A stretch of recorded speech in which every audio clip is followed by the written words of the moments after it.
एक मुद्दा बोलतो, माझी पोरगी 3 वर्षाची, इंटरनॅशनल स्कूलला आहे. हक्काने सांगतो, टाकली तिला. आता वाघिणीचं दूध तिला पिलं पाहिजे ना. आणि कुठल्या इंटरनॅशनल वाघिणीचं पिणं, बाउंड्रीत अडकणार नाही.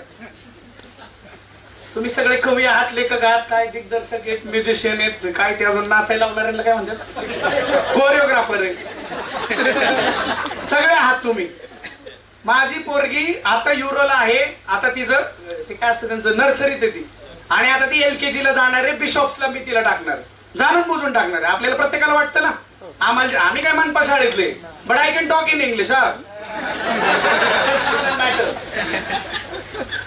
मग हे सांगतोय का माझ्या पोरीचं उदाहरण कुठून आलं? मगाशी मी ते ऐकलं या सरांकडनं. ते सरांनी शब्द वापरला ना पृष्ठभागासाठी, त्याच्यावर हे उदाहरण आलं. माझी पोरगी आता बिशॉप्सला जाईल. आता ती युरो इंटरनॅशनलला आहे.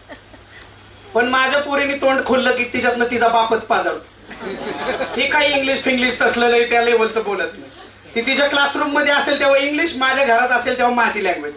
आम्ही जर आमच्या बापासारखं बोललो नाही तर मग आम्ही नेमकी लेकरं कोणाची बोललं पाहिजे. आणि बोलतोय काय म्हणून ताणून काम करतो, छाती ठोकून सांगतो, छावा भीमाचा आहे.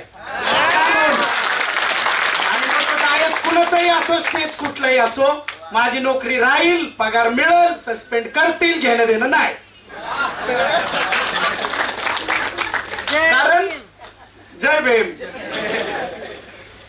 ब्लड ओरिजिनल आहे, DNA बाबासाहेबांचं आहे. धन्यवाद, तुम्हा सर्वांचे आभार.